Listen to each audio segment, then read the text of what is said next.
네, 안녕하십니까. 오늘 2025년 11월 14일, 오늘 금요일입니다. 오늘 저희 파워시황 바로 시작을 하도록 하겠습니다. 네.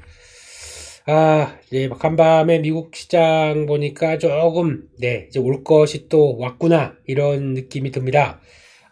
조금 좀 편안하게 지금까지 주식을 하다 보니까, 이제 좀 관성에 젖었지, 이제 좀 경고음을 울릴 때가 됐지, 뭐 이런 느낌이 난 것 같고, 또 미국 시장에서도 한국에만 존재하는 줄 알았던 이제 세론, 이런 것도 미국 시장에도 나오는구나, 이런 생각이 듭니다. 셧다운이 끝나면, 모두가 좀 해피하고 다음 단계로 지나갈 줄 알았더니, 아니야. 네. 거기서 셧다운의 여파를 가지고 지금 가장 많이 나오는 게, 그동안에 미국 시장이, 미국 정부가 한 150억 달러 정도를 거의 40일 동안 손해를 봤다고 하더라고요. 네, 그런데 이런 과정 쪽에서도 CNBC에서 쭉 보다 보니까 국토안보국이었나? 거기서는 그 셧다운 기간 동안에도 열심히 나와서 일해준 공무원들한테 각각 $10,000를 지급을 하더라고요. 네, 그 위로금 명목으로. 그런 상황 쪽에서 좀 약간 불편한 내용도 있는 것 같아요. 그런 것들이. 예, 그래서 물론 그 기간 동안에서 월급도 없이 일하다 보니까 수고했다라고 지급한 건 뭐 없겠지만은 뭐 그런 저런 쪽에서 일단 이게 끝난 게 아니다. 뭐 골이 좀 많이 깊다라는 쪽에 대한 내용들로 시작하면서 결국에는 뭐 특별히 뭐 내용들이 강하진 않았습니다. 그냥 갖다 핑계를 댄다고 하게 되면 미국 시장 어제 분위기가 일단 뭐 셧다운 끝나고 나니 셀론, 그리고 또 두 번째가 그거죠. 지금 AI 관련된 얘기 뭐 블라블라, 이거는 뭐 계속 나오는 얘기고, 근데 거기서 많이 오른 종목 중심으로 이번에 보니까 많이 올라온 종목 중심으로 타겟이 좀 강하게 들어왔다. 이게 AI 버블 어쩌고 저쩌고, 이거는 뭐 계속 나올 수밖에 없는 얘기죠. 주가가 많이 올랐기 때문에 그 얘기가 나왔던 것 같고, 거기다가 또 마지막으로는 금리 관련된 이쪽인데, 이쪽은 그런 것 같아요. 이쪽에 붙으면 이쪽이고 저쪽에 붙으면 저쪽이고, 반대로 볼게요. 금리가 지금 인하를 안 한다라는 얘기는 결국은 뭐냐면은 미국 경제가 괜찮아서 그렇다라고 해석할 수도 있는 거죠. 미국 경제에 대해서 너무 걱정할 수준이 아닌데 뭐하러 금리를 내리느냐라는 쪽이 나올 수도 있는 거고, 아니다 지금 보면은 그때 지금 대부분이 그동안에 이제 그 셧다운 기간 동안에 경제 지표가 나오지 않았습니다. 그러면 그게 나왔었을 때 오히려 안 좋은 쪽과 좋은 쪽, 그러니까 만약에 경제 지표가 이제 쭉 다시 재개가 되기 시작하면서 나온다라고 하게 되면, 일단 첫 번째 안 좋게 나온다라고 하게 되면 이거 경기에 안 좋은 거 아니야? 경기에 대한 우려감을 가질 수 있겠다. 그러니까 지금 보면은 원래 그러면 또 안 좋게 나온다라고 하게 되면 금리 인하의 신호겠다라고 해석할 수 있는데, 그게 아니라 경기가 안 좋을 것이다라고 약간 거울의 양면을 보는 쪽에서 일단 안 좋은 쪽으로 시장의 분위기가 바뀌다 보니까 이런 쪽으로 또 많이 해석을 하네요. 예. 만약에 이렇게 막 올랐다라고 하게 되면 이거 분명히 경제 지표 안 나오게 되면 금리 인하의 신호니까 유동성이 좋아질 거야, 이렇게 해석했을 거예요. 그러니까 이런 식으로 나간다는 게, 일단 금리가 일단은 이제 경제 지표 발표하면서 생각보다 못 오를 수 있겠다라고 해서 금리 동결에 대한 기대감이 다시 쫙 전망이 나오다 보니까 시장에서 약간 압박이 좀 컸네요. 그렇게 되면은 제가 느끼기에는 그러면은 오히려 달러 강세로 가고, 그리고 또 금리가 올라오는 폭이 생각보다 컸어야 되는데 또 그 정도는 아닙니다. 그렇다 보니까 일단은 그냥 그런 것 같아요. 차익 매물이 조금 좀 커지면서 나왔던 미국 시장의 변화가 핵심이 아니었나. 그러니까 어떤 쪽으로 해석할 수 있냐면은, 또 이제 나스닥 지수를 한번 볼까요? 최근 들어서 요 상태, 그러니까 갭이 발생했습니다. 요 상태, 여기서 강하게 올라가지 못했어요. 그러니까 거기 이제 셧다운 끝나고 나게 되면 여기를 메꾸면서 지난번 고점에 좀 신고가 나올 거야 라고 좀 마냥 약간 좀 해피하게 생각했던 부분들이, 그래서 제가 최근에 파워시황에서 말씀드렸던 부분이 대부분 그거죠. 갔다가 이렇게 해서 저항받고 이제 그냥 갈 것이냐, 아니면 다시 한번 눌렸다 갈 것이냐, 뭐 이런 쪽의 내용들. 이번에는 눌렸다 갈 거가 나오는 이런 표복죠. 그러니까 좋을 때는 요거만 보이죠. 1번만 보이죠. 근데 항상 시장은 1번만 보고 다 그래 할 때 아니야 라고 이렇게 나올 수 있는 것들, 이게 지금 나오는 변화다 라고 하는 것 같습니다. 그래서 기술적으로는 최근에 또 나왔던 반등이 할 때 거래량 보면 떨어집니다. 근데 오히려 하락하다 보니까 살짝 늘어나고, 이런 상태로 보게 되면 이렇게 썩 좋은 모습들이 아니었죠. 그러니까 오히려 이걸 돌파할 때 그러면은 요 갭이죠. 그러니까 23,800 그리고 23,500 요 사이가 돌파할 때가 훨씬 더 거래량이 탁 터지면서 강했었으면 모르겠는데 그 반대로 나왔다라는 것들이 뭐 그런 것 같고 뭐 기술적 분석이야. 예, 벌어진 다음에 그 다음에 해석해서 갖다 끼워 맞춘다 이럴 수도 있기 때문에 있는데 뭐 변곡은 나왔던 상황 쪽에서 이렇게 된다라고 하게 되면 그 다음에 어떻게 될 것이냐는 얘기죠. 근데 이제 중요한 거는 일단 지금 여기 단기 이평선들 23,000대 초반대 23,100 정도쯤 여기서 단기 이평을 다 무너뜨리고 밑으로 내려갔습니다. 그렇게 되면은 지난번에 봤던 22,500 이 정도쯤 다시 터치가 들어올 수 있을 것 같다. 이렇게 장기 평선이죠. 여기까지 한번 확인하고 들어올 수도 있겠다라는 쪽들이 첫 번째. 예, 아니면은 이렇게 했다가 아유 뭔 소리야 그리고 내일 다시 힘내서 23,000대를 회복해서 움직인다 그러면 약간 또 이렇게 바뀌겠죠. 이렇게 바뀌겠죠. 예, 그런데 제가 보기에는 이럴 때는 마음 편하게 아유 찍을 거 찍고 돌아가겠구나 밑으로 밀리고 돌아가겠구나 이렇게 생각하시는 게 더 마음 편하지 않을까 싶습니다. 그러다가 요즘 보게 되면 또 가장 큰 특징이 조정 한번 나오게 되면 왜 이렇게 다들 불안해하시는지 모르겠어요. 그냥 어머 이거 어떻게 많이 오르다 보니까 이제부터 고점 나온 거 아니야? 이제부터는 그런 거 아니야라고 하시면서 또 그쪽 되게 불안하게 보신 것 같고 무료 갖고 계신 분들 불안하고 또 별로 없는데 또 이거를 다 팔아야 되나 또 걱정하시고 뭐 그런 것 같아요. 시장 흐름들 보게 되면 네 그만큼 시장에 대한 확신이 없는 거고 단순하게 그냥 지수가 이만큼 올라다 보니까 거기서 나오는 이제 관성적인 모습들 이렇게 올랐으니까 이제 빠져야 되는 거 아니야? 뭐 이런 쪽에 대해서 변화가 나오는 것 같은데 그런 것 같습니다. 국내 시장도 그렇고 일단은 미국 시장도 느낌은 그래 올 것이 왔다. 그러면 이제 얼만큼 또 매물 소화를 해서 잘 지켜낼 수 있을 것인가 이게 관건이라고 봐야겠죠. 거기서 또 방향들을 한번 찾아가는데 초점을 맞춰야 될 것 같습니다. 제 생각은 조정이 나와야 강해지겠죠. 예, 그런 쪽에서 일단 지금은 네, 말 그대로 똑같습니다. 볼 것이 왔고 그 다음에 어느 쪽에서 지지권을 보이고 하는 자리 쪽에서 대가는 게 좋겠다라고 봐야 될 것 같고 국내 증시도 아마 그럴 겁니다. 오늘 지금 보니까 쭉 올라가서 정고점 때 이제 좀 시장의 특징이죠. 약한 시장은 갭을 못 넘기고 강한 시장은 갭을 넘겨서 정고점까지. 그래서 야 여기까지 한번 힘내자라고 하다가 여기서 이제 약간 또 출렁 있는 모습들이겠죠. 정고점 부근입니다. 넘기지 못하고 예. 그런 쪽에서 흐름을 본다라고 하게 되면 국내 증시는 야간 선물이 한 2%좀 넘게 빠졌을 겁니다. 2% 넘게 빠지게 되면 한 80도 한 100포인트 정도 이렇게 되는데 여기서 바라봐야 될 게 제가 보기에는 오늘 이제 좀 한국 시장이 또 얼마큼 강하냐 이거에 대한 테스트가 좀 들어올 것 같아요. 그러면 분봉으로 본다라고 했을 때 어쨌든 가다가 막판에 요 자리 한 4,180 여기죠 여기를 막 4,200선 들어가기 초입 쪽에서 딱 멈추는 모습들 그러니까 동시효과에 또 확 밀었죠. 그래서 그리고 거기다가 어제 옵션 만기일 때 그냥 한 방향으로 쭉 움직이는 게 별로 그렇게 썩 좋은 건 아니에요. 왜냐면 그 다음날 후폭풍이 나오다 보니까 이런저런 생각을 하다 보니까 예 그런 상황 쪽에서 그러면 이번에는 여기 한국은 이제 분봉상에서 여기죠. 4,090선 그러니까 4,100 초반과 4,090선 여기를 얼만큼 잘 지지하느냐가 이제 관건인 것 같습니다. 그래서 오늘은 예, 일단 여기서 잘 버티는지 아니면 밑으로 빠지는지에 따라서 다음 변화가 나올 것 같아요. 한국도 그렇게 되면은 일단 첫 번째 4,090선 중심으로 일단 충격이 그러니까 밑으로 내려간다고 하더라도 일단 돌아올 것 같아요. 이런 쪽은 그래서 아마 개파락이 4,090선 밑으로 간다고 하더라도 밑에서 내려갔다가 다시 돌아가는 무렵 쪽에서 그러면 이렇게 되겠죠. 가다가 다시 들어오는데 여기서 못 들어가고 왔다 갔다 하는 이때 좀 줄여놔야 겠죠. 좀 무리했던 것들 아니면 좀 트레이딩 하려고 확 눌렸는데 아이고 그러면 아직 시장이 어떻게 될지 모르니까 안착 못하게 되면 이런 데서 줄여놓고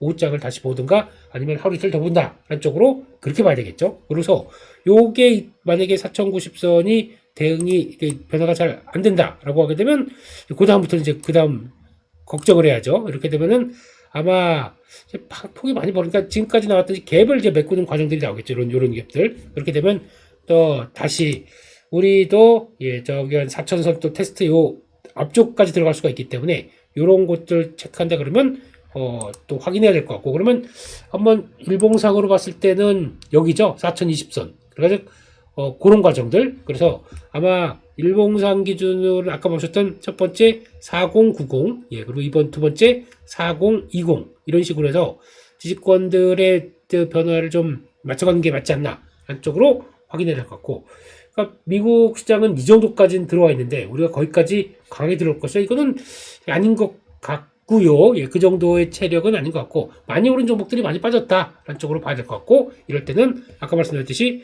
전략상으로는 트레이딩 하는 종목들 아니면 좀 매매하는 종목들이 좀 벌리는 게 많다 그러면 일단 좀 줄일 거 줄여서 주력 종목들이죠. 그래서 약간 주력 종목들 아직 시장에서 바라보고 있던 반도체 이번에 빠질 때 그럼 또 기회가 나올 거 아닙니까? 이런 쪽 삼성전자 중심으로 다시 살 거 좀 필요할 텐데 라고 하는 것들 요거 한번 좀 체크해야 될 것 같고요. AI 때로 인해서 많이 올라간 종목들 조정이 나온다 그러면 그거를 좀 사볼 만한 기회로 만드는 게 이제 좋겠다라고 봐야 될 것 같고, 두 번째는 견디는 종목들이 나올 겁니다. 어제 보니까 1912는 또 고가에서 그게 크게 안 무너집니다. 그렇게 되면은 또 제약 바이오 이쪽들은 오히려 매매할 수 있는 플레이를 만들어 놔야겠죠. ABL 바이오가 보여줬던 모습들처럼 이렇게 나오는 것들. 그리고 또 만약에 시장을 방어한다라고 하게 되면 오늘 지금 금융 쪽들 이런 것들이 나올 수가 있는데 증권은 아닐 것 같아요. 증권은 이제 시장에 영향을 받다 보니까 오히려 은행 보험 이런 것들이 오히려 좀 버텨내려고, 오히려 이런 것들은 금리를 인하를 하게 되면 금융주는 좀 약간 타격이었을 수밖에 없죠. 그러니까 약간 그 예대 마진이 더 줄어들다 보니까. 근데 은행 쪽들은 생각보다 금리를 인하 안 한다 그러면 슬그머니 웃을 수가 있습니다. 그런 쪽들이 있다 보니까 오히려 이런 것들 한번 또 하나의 쪽으로 봐야 될 것 같고, 그러면 AI가 안 묻은 것들, 그동안에 좀 조정을 좀 받았다가 못 간 것들. 그러면 또 세 번째로 우리나라 조선이 될지 모르겠죠. 조선, 또 방산 이런 것들.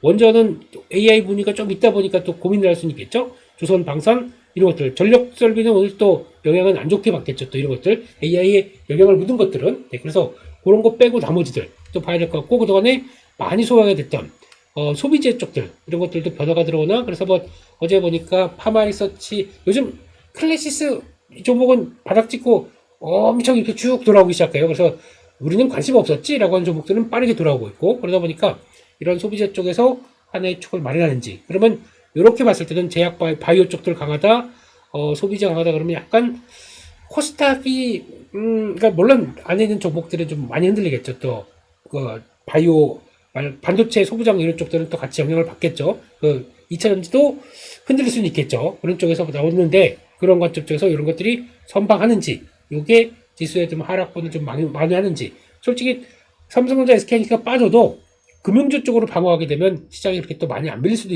그러니까 좀 하락폭을 좀 저지할 수도 있거든요. 그런 것도 한번 봐가면서 오늘은 일단 시장이 밀리긴 밀리는데 첫 번째 지수가 어느 쪽에서 잡는지 흐름들과 그리고 환율이 지난번에 어제 나왔던 그때가 환율이 1475 이 정도쯤이에요. 이거 이상으로 만약에 외국인들이 오늘 현물 매도세가 커진다 그러면 이것도 탁 전환되겠죠. 이런 것도 안 좋습니다. 그럼 불편합니다. 그러면 또 오늘 많이 얘기하는 게 환율이 다시 악세 때문에 블라블라블라 이런 거 얘기 나올 거예요. 그렇기 때문에 환율 쪽들은 일단 달러가 좀 꺾였거든요. 99대로 꺾였기 때문에 이거만 제대로 원화가 뭐 1470원 이상으로 팡 안 가고 좀 막히는 모습들이 나온다 그러면 일단 외국인도 그렇고 시장 분위기도 원화 약세 때문에 그렇게 고생 안 할 걸로 보여지고 있기 때문에 이것도 하나 보셔야 될 것 같고, 두 번째 외국인들이죠. 외국인들은 오늘 같은 날 일단 현물을 봐야 될 것 같아요. 오늘은요. 현물 매도가 생각보다 커지느냐 이걸 가지고 판단을 할 것 같은데, 삼성전자 하이닉스가 압박은 나오다 보니까 외국인들 현물 매도는 나올 수 있다라고 봐야 되겠죠. 그런데 그러면 현물 매도, 선물 매수 이런 식으로 약간 좀 바뀌는 모습들이 나오면 외국인들 같은 경우 이제 좀 주가가 밀린다라고 하다 보니까 그때 매도를 쭉 갔던 것들 스위칭이 나오는 거죠. 그런 쪽에서 선물 매수가 나올지 가장 생각할 수 있는 구조는 현물 매도, 선물 매수인데 이렇게 되면 시장의 충격은 생각보다 그렇게 크진 않을 수 있습니다. 이런 과정들 한번 보시면서 또 매크로 지표들도 보시면 좋겠다라고 체크를 해야 되겠습니다. 그게 뭔 소리야? 라고 하실지 모르겠지만 그냥 편하게 생각하세요. 우리도 조금 좀 마음 편하게 이때 조정 막 나오면서 걱정 막 했던 것들 다시 미국이 흔들리다 보니까 또 흔들릴 때가 됐네. 11월 달은 이게 만만치 않은 달로 봤지 않습니까? 위쪽으로 그렇다고 해서 11월 달 바로 그렇게 열심히 월봉상으로 보게 되면 그렇게 10월 달에 지수상으로 20% 올라왔는데 그걸 안고 그대로 올라간다?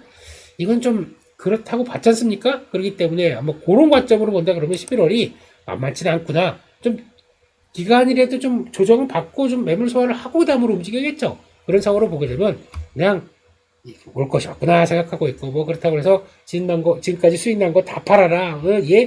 뭐 그래서 그 다음에 다음은 이쪽으로 간다. 이렇게 극단적으로 보시게 되면, 네, 아시잖아요. 그렇게 극단적으로 갔다가, 뭐, 저기, 뭐, 이번에 SK하이닉스를 뭐, 다 팔아라고 하는데, 예전부터, 예, 28만원, 30만원 때부터 팔라고 해놓고 지금 이렇게 되면 그게 맞는 것처럼 보이죠. 네, 그러지 마시고, 지금은, 일단, 나올 거 나왔다라는 쪽에서 변화를 보고 들어가시기 좋겠다라고 봐야 될 것 같습니다. 미국 시장 얘기를 해야 되는데 이제 뒤늦게 들어오네요. 네, 한번 내용들 볼까요? 미국 쪽에서 일단 말씀드렸듯이 달러가 살짝 약세를 갑니다. 근데 생각보다 또 그렇게 크게 달러 약세로 안 가네요. 근데 내용들 보니까 어제 베세트 재무장관이 한 얘기, 대통령은 그래도 달러 강세를 원하고 있다라는 쪽으로 얘기를 하시네요. 어라, 예. 이렇게 나온 것 같고, 그러다 보니까, 금리는 반대로, 인하 폭이 적을 것 같다라고 하다 그러니까 동결로 나올 것 같다라고 하다 보니까, 금리의 오히려 상승폭으로 바뀌는데, 그렇다고 해서 4.1. 그게 뭐 강하게 나오지도 않아요, 지금요. 이런 모습인 것 같고, 환율이 일단 생각보다 그렇게 많이 안 튀었다. 이쪽이 문제죠. 예, 비트코인 쪽이 보니까 뭐, 강제 청산 얘기가 한번 나오더라고요. 뭐, 고래 쪽에서, 그러면 이제 크게 움직이시는 분들이죠. 이쪽에서 약간 파생 쪽에서 움직이던 게 청산이 나오다 보니까 이렇게 나온다라고 얘기도 하는 것 같습니다. 일단 가상화폐는 많이 빠졌어요, 요즘에. 그래서 약간 거의 방치하고 있던 수준인데, 만약에 여기 이제 금요일이죠. 주말 사이에 혹시 이것 때문에 한번 약간 와르르. 그래서 제가 노리는 거는 가상화폐는 지금 좀 그러니까 이렇게 이런 식으로 가고 있는데 여기서 막 와르르 요거 한번 투매가 나온다 그러면 요때는 들어가겠다 생각하고 있습니다. 이 주말을 기점으로 한번 잡아보려고 생각하고 있고요. 그리고 그럴 때는 한번 늘릴 생각을 해야겠다 이렇게 바라보고 있습니다. 그런 쪽인 것 같고 요즘 유가는 뭐 거의 뭐 그 정도입니다. 60달러대 밑에서 좀 왔다 갔다. 요즘 가스가 강해요. 보다 보니까 미국에서 북미 쪽에서 요즘 추위가 빨리 왔다고 합니다. 그러다 보니까 가스가 강한 모습들 이렇게 나오는 것 같고 이걸 가지고 예, 이건 뭐 그냥 이제 넘어갈게요. 예, 그래서 일단 그런 모습들이고 이쪽도 다 밀립니다. 예, 약간 시장이 유동성 확대와 함께 막 랠리가 갔던 모습들이 약간 또 제동이 되는 모습들이죠. 이쪽도 제동이다라고 봐야 될 거고 야간 선물이 2%대 이상 2.17% 하락했다 보니까 이런 쪽으로 봤었을 때의 변화 아까 말씀드렸던 초반의 내용들을 한번 체크를 해보시고요. 그래서 일단 금리 인하 확률이 62.9에서 51.9%로 하락을 했습니다. 일단 최근에 매파적인 발언들이 많다 보니까 거기에 영향을 받았다라고 봐야 될 것 같고 그러다 보니까 일단 물가에 더 집중한다라는 쪽으로 돼서 많이 얘기를 하는 것 같고 그러니까 지금 딱 그거죠. 이제 물가 지표 나온 것도 없어요. 그리고 또 고용 지표 나온 것도 없어요. 그 깜깜이 상황 쪽에서 이제 어떻게 봐야 되느냐. 근데 보여지는 것도 없다 보니까 일단은 아무것도 안 보이면은 그냥 지금 가는 길로 가는 게 낫다. 이런 쪽인 거죠. 그래서 보이지 않는데 어떤 결정을 하는 거냐라고 하다 보니까 연준 위원들이 이렇게 얘기하는 거 맞다고 생각합니다. 그런데 진짜 지표들이 나왔을 때 시장의 반응은 달라질 수가 있다고 봐야 될 것 같거든요. 그러니까 그 전에 막연한 불안감, 경계감 이런 것들이 작용하고 있고 근데 가뜩이나 그러면 원칙대로 얘기할 수밖에 없잖아요. 연준 위원들은 그러면 보이는 거 없고 그러니까 우리는 뭐 지표들 그렇다고 하게 되면 그냥 금리 동결이 맞다 아니면 상당수 지금 그냥 지켜보는 게 맞다 이런 쪽으로 나갈 수밖에 없는 거죠. 확인하고선 멘트가 바뀔 수 있다. 이것도 한번 보셔야 될 것 같습니다.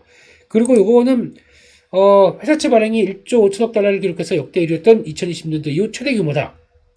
이거는 이번에 나왔던 메타나 또 알파벳이 당연히 자금 조달하면서 나왔던 회사채 발행을 가지고 얘기를 하고 있는데 그래서 결국에는 매일 돌아가면서 AI 버블에 대한 하나씩의 요인들을 얘기를 하고 있네요. 이것도 언젠가 나올 거라고 말씀드렸죠. 왜냐면 크레딧 이슈 이거에 대해서는 시장에서는 민감하게 작용할 수밖에 없고 그 지난번에 오라클 CDS 프리미엄 이거 막 쫙 올라간 것까지 얘기를 드리면서 그러니까 이렇게 레버리지를 키우면서 사업을 하는 오라클이 나중에 한번 흔들리게 되면 괜찮겠느냐 이런 것들 크레딧 이슈가 약간 신용 문제가 나오기 시작하게 되면 흔들릴 시장의 하락이나 조정의 빌미를 만들 수 있겠다라고 바라봤던 내용들이 이제 주가가 쭉 빠지다 보니까 이런 거 갖다 붙이기 시작하는 거예요. 네, 그런 상황들이고 메타 그리고 알파벳 이런 쪽이고 그런 쪽에서 아마 지금 이 상황을 가지고 이제 불편하게 보게 되면은 그냥 안 좋게 보다 보니까 주가가 하락해서 뭐 그런 거 아니야? 그러면 이게 또 반대로 주가 하락이 이쪽을 또 푸시를 일으키는 경우도 있습니다.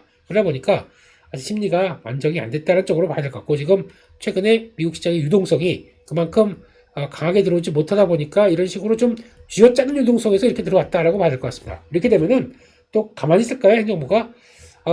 또 어차피 트럼프 대통령의 복심인 연준 위원들이 이렇게 되면 또 목소리가 높아질 수밖에 없고, 거기다 그러면 QT 종료, 그리고 또 QE까지 이것까지 나오고 있는 마당 쪽에서 제가 보기엔 이건 좀 많이 앞서간다는 생각은 드는데, 그래도 QT 종료만 한다고 하더라도 약간 유동성은 회복될 수 있는 관점들이 없다라고 하게 되면 여기서 바라보는 미국 시장의 입장은 그냥 하면서 갑자기 물량 우르르 쏟아지다 보니까 왜 하락해? 이유를 되게 더 많아요. 지금 보게 되면 그렇다라고 봐야 될 것 같고, 솔직히 그리고 또 시장에서 얘기하는 그게 그래요. TSMC 10월 달에 매출이 부진이라고 얘기 나오네요. 예. 얼마나 눈높이가 높았길래 그래서 성장하는, 그러니까 물론 성장 이것도 똑같아요. 지금까지는 이렇게 성장해 오다가 성장표에 이렇게 들어갑니다. MOA입니다. 기준으로. 그 지난 전달 대비해서 성장폭이 좀 상승인데 줄었다. 꺾였으면 주가는 폭락했겠죠. 근데 상승폭이 줄었다. 라는 거 가지고 부진한 매출이라고, 부진하다고 얘기를 합니다. 이럴 정도로 저희가 얼만큼 성장에 목을 맸는지가 또 반성이 나오는 거죠. 거기다 또 키옥시아 실적 부진하고 발표했는데 어이가 없죠. 이것도 랜드 시장 돌아간 지가 언제입니까? 9월 달부터 9월 초중반 때부터 갑자기 그 메모리 시장들이 디램도 올라가는 속도가 강해졌고, 원래 7월달 여름달 7월 8월에는 지금 잘 기억해 보시게 되면 디램도 그렇고 랜드도 그렇고 시장 안 좋았습니다. 그러니까 쭉 한 여름 때까지, 여름 초까지 올라왔던 게 조정을 받고 있었어요. 앞으로 횡보했던 모습들이고, 9월달 들어서면서 이게 탁 턴하기 시작했거든요. 가장 탄력이 좋았던 게 10월달부터입니다. 10월달부터 지금까지. 그렇게 되면은 이거를 반영하는 4분기는 분명히 아직 들어와 하고 있을 텐데, 7, 8, 9 거기 나왔던 실적 가지고 키옥시아가 안 좋다 보니까 부진하다. 주가 매도. 그래서 이게 촉발되다 보니까 최근에 많이 올랐던 시게이트, 웨스턴 디지털, 샌디스크 이게 고점에서 10몇 프로씩 쫙 빠지는 거죠. 이렇게 나오는 게 그냥 많이 올라서 그렇습니다. 그렇게 해석하면 편할 텐데 한번 볼까요? 이쪽들도 SNDK, 이거 또 한글로 들어갔네요. SNDK, 고점에서 이런 거. 그래가지고 보통 보면은 속도 이렇게 올라가다가 속도감 있게 올라간다. 당연히 책임 매물 나오겠죠. 그럼 어디까지 들어오냐? 그 초반대 여기 갭 나올 때 메꿔고 강한 종목이면 여기서 버팁니다. 근데 못 버티게 되면은 이 정도쯤. 그러니까 처음으로 출발하기 시작했던 그 라인들까지는 다시 내려올 수가 있잖아요. 그런 과정이다 생각을 해야죠. 그러니까 강할 때는 세게 움직이는데 그러면 또 줄여야 되고, 줄인 거 가지고 다시 지지권 만들어보면 그때 들어가면 되는데, 지금은 분위기는 무조건 이렇게 가는 거 무조건 계속 올라가는 게 어디 있습니까? 그렇게 봐야 될 것 같고, 이렇게 되면은 오늘 메모리 반도체, 또 메모리 반도체 쪽과 이런 ESSD 쪽으로 막 엑셀을 밟던 종목들도 오늘 일단은 다 조금 좀 영향을 받겠죠. 그런 것들 보셔야 될 것 같고, 와, 종목들이 지금 거의 시퍼러네요. 다들 이렇게 끝났습니다. 그러니까 저희는 공포감이 느껴지고, 지금 시간 여유도 보니까 더 빠져요. 더 빠지는 게, 왜냐면 레버리지 썼던 거 지금 다 청산되는 거예요. 지금요. 이런 과정도 나오고 있고, 다들 그러다 보니까 더 밀리는 폭이 크네요. 이것도 박스권 플러스 에너지, 이것도 박스권 상단 갈 듯 하다가 못 가다 보면 내려오는 게 당연한 모습들이겠죠. 이런 쪽에서 알바바는 시가대로 25%가 빠지네요. 그렇습니다. 이런 분위기가 나오다 보니까 약간 좀 이제 그런 모습들이죠. 그래서 결국에는 올 것이 왔다라고 생각하는 게 맞을 것 같고, 그래서 종목들 보게 되면 종목들은 따로 안 볼게요. 다 그런 상황들이고, 그래서 생각보다 시스코가 잘 버티는데 이런 거 필요 없겠죠. 계속 또 탄력 악화를 받겠죠. 그런 쪽에서 아마 반도체 쪽들도 마이크론도 약했고 버티는 쪽이 없겠죠. 다 흔들렸다라고 봐야 될 것 같고, 제가 또 버텼던 자동차 2차전지 쪽들도 조금 앨범을 선방했는데 실적 발표하고 조금 흔들리는 것 같습니다. 이렇게 나오는 것 같고, 자동차를 좀 버티고 있는데 이것도 모르죠. 일단 지금 이런 분위기 쪽에서는 견조했지만 오히려 내연차가 견조했대요.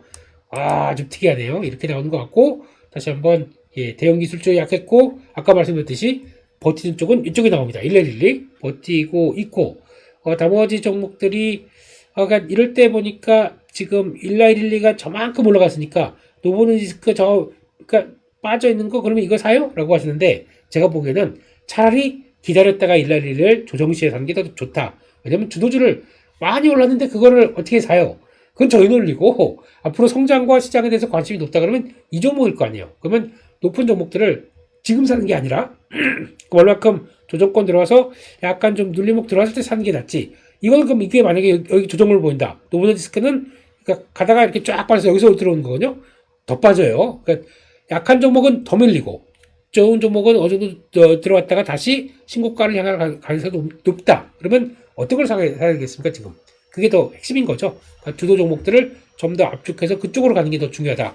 그렇게 보는 게 맞지 않나 싶습니다.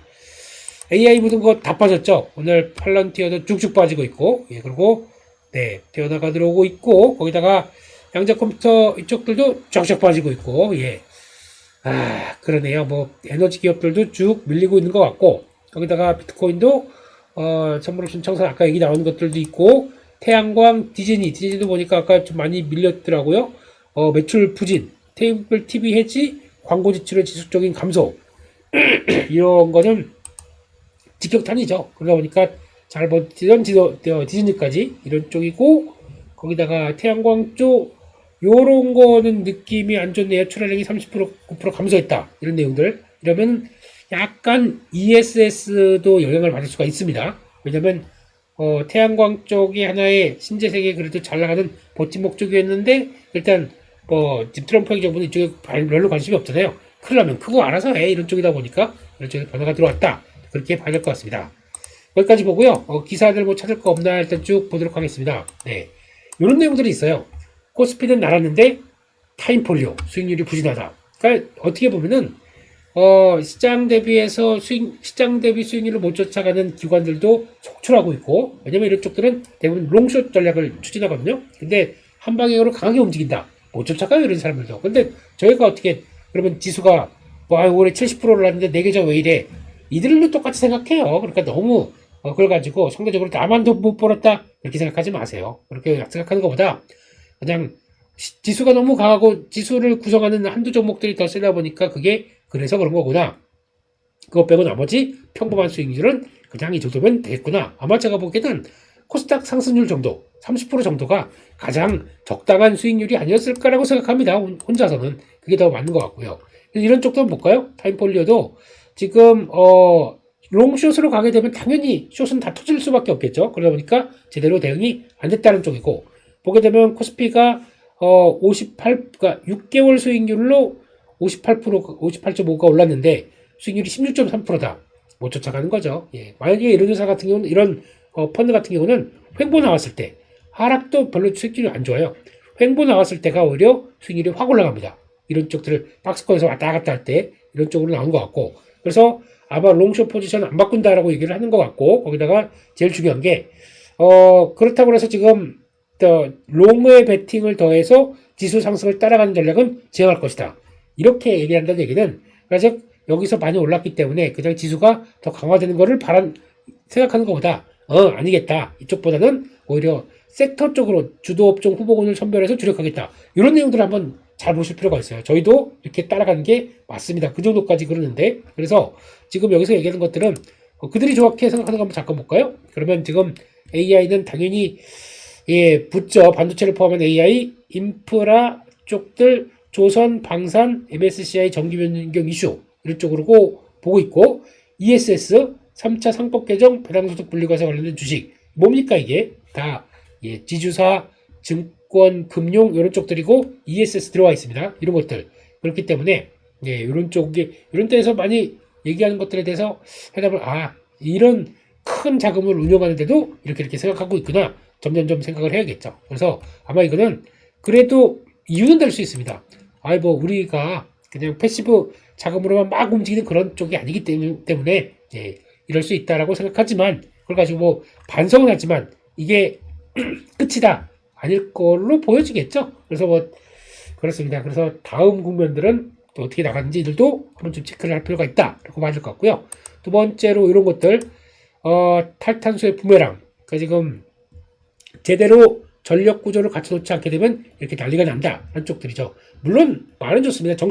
정치적으로 우리는 그동안 지구를 아껴야 되고 이산화탄소 때문에 지구가 죽어가고 있고 이런 멋진 지구를 아끼는 얘기. 그러면서 그들은 장벽을 만드는 거죠. 탄소 배출권을 이런 쪽에서 장벽을 이렇게 딱 만들고 이런 산업들은 탄소 배출을 유발하는 산업들은 하면 안 돼. 한쪽에서 강하게 나오는데 결국에 그러다 보니까 뭘 맞았냐? 자기네들의 전기료는 급등하기 시작합니다. 그래서 이렇게 되게 되면 신재생 에너지를 키워야죠. 신재생 에너지 키우는 건 좋습니다. 근데 여기다 데이터 센터가 막 들어오기 시작하면서 AI가 들어오다 보니까 이거 가지고 커버가 안 돼요. 신재생의 효율은 그냥 평범하게 경제가 성장하는 것만큼 올라가게 되면 그나마 받쳐줄 수는 있습니다. 근데 이렇게 데이터 센터가 급증하기 시작하면서 변화가 나온다? 못 버텨요. 그렇게 되면 뭔가 안정적인 전력원들이 들어와줘야 됩니다. 그게 가장 핵심인 거죠. 아마 내년 2026년 후반부 가게 되면은 이게 가장 완전히 목에 찬 쪽으로 나올 거예요. 아니 이렇게 해가지고 우리 될 수가 있을까라고 하다 보니까 그때는 또 부랴부랴 막 또 전력 확충 계획들 막 나오기 시작하겠죠. 네, 그러면 늦죠. 전기료 뛰면 나머지 일반적인 공장들까지 다 죽습니다. 네, 이런 현상을 봤을 때 우리도 의미하는 바가 좀 있겠죠. 네, 그렇게 돼서 봐야 될 것 같습니다. 네, 그렇게 봐야 될 것 같고 거기까지 보고 시간이 많이 됐네요. 그래서 일단 오늘 시장은 일단 안전벨트 매야 되고 아까 말씀드린 얘기 일단 사보고 싶었던 AI 반도체 종목들이 조정을 받는다. 그러면 내가 그거를 대응하기 위해서 또 현금이 필요할 거 아닙니까? 그런 쪽에서 막 벌려놨던 종목들 이런 것들은 좀 타이트하게 가셔서 그쪽으로 대응하는 게 맞겠다. 그런 쪽으로 또 올 게 왔습니다. 이 생각으로 일단 좀 너무 또 걱정스럽게 또 한쪽으로 막 쏠려가는 모습들을 너무 불안하게 보시는 거는 아닌 것 같다. 한쪽에서 아까 말씀드렸던 지수대와 흐름들 잘 보시면서 오늘도 현명한 그리고 또 안전벨트 딱 매고 현명한 투자와 결정이 되셨으면 좋겠습니다. 응원 드리겠습니다. 이런 때 힘들 때 같이 화이팅을 해야 되겠죠? 네, 힘내시고 장종 너무 깜짝 놀라서 어떡해 연말하시면 안 되고요. 네, 중심을 잡아가자 이렇게 일단 보도록 하겠습니다. 여기서 마치겠습니다. 내일 저희는 토요일이다 보니까 또 8시 또 파워수급 라이브가 있습니다. 또 하소연하실 분들과 함께 또 시장이 갑자기 왜 이래 걱정하실 분들이 많다 보니까 내일 또 가서 뵙도록 하겠습니다. 여기서 마치겠습니다. 감사합니다.